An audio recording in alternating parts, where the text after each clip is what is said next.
মহানবমী পূজার খবর জানবো। খবর জানাতে আমাদের সাথে চট্টগ্রাম থেকে যুক্ত হচ্ছেন সহকর্মী রাজীব বড়ুয়া।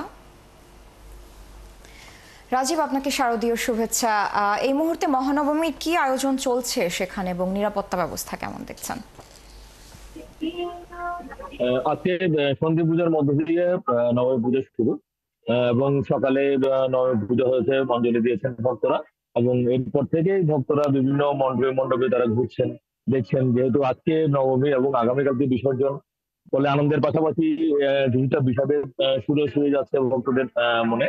এবং বিকেল থেকে আমরা দেখছি যে বিভিন্ন মণ্ডপে মণ্ডপে ভক্তরা যাচ্ছেন, তারা দেবীকে দর্শন করছেন, প্রণাম করছেন।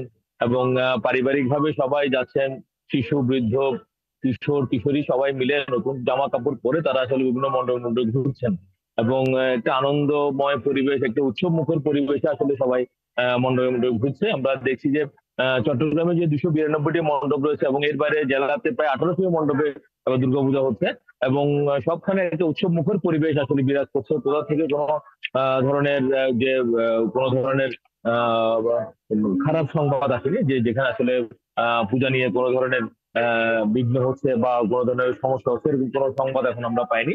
অর্থাৎ বলতে হয় যে চট্টগ্রামে এখনো পর্যন্ত শান্তিপূর্ণ এবং উৎসবমুখর পরিবেশে আসলে পূজাটা হচ্ছে। এবং নিরাপত্তার কথা যদি বলতে হয়, যে প্রতিটি মণ্ডপেই কিন্তু আমরা দেখছি যে আনসার সদস্যরা রয়েছেন, পাশাপাশি পুলিশের সদস্যরা আছেন। এর বাইরে সেনাবাহিনীর টহল আছে, র্যাবের টহল আছে। এবং এখানকার সাদা পোশাকে গোয়েন্দা পুলিশের নজরদারি আছে। এবং পাশাপাশি প্রতিটি মণ্ডপেই কিন্তু আমরা দেখছি তাদের নিজস্ব যে স্বেচ্ছাসেবক তারাও কিন্তু আছেন। অর্থাৎ সব মিলিয়ে নিরাপত্তার যে পরিবেশ সেটি বেশ ভালো আছে। এবং মানুষের মধ্যে কোনো ধরনের দুশ্চিন্তা নেই, তারা আনন্দ ঘন পরিবেশে তারা দেখছেন। এবং গতকালকে প্রায় গভীর রাত পর্যন্ত আমরা দেখেছি যে আসলে বিভিন্ন মণ্ডপে মণ্ডপে নারী পুরুষ শিশুরা তারা ঘুরে ঘুরে বিভিন্ন মণ্ডপে মণ্ডপে ঘুরছেন। এবং আনন্দ উৎসবের সাথেই তারা আসলে পূজা মণ্ডপে যাচ্ছেন। এবং আজকে যেহেতু নবমী, ফলে শেষ পূজা, ফলে আজকে বিভিন্ন মণ্ডপে আসলে লোকজনের ভিড় একটু বেশি হতে পারে।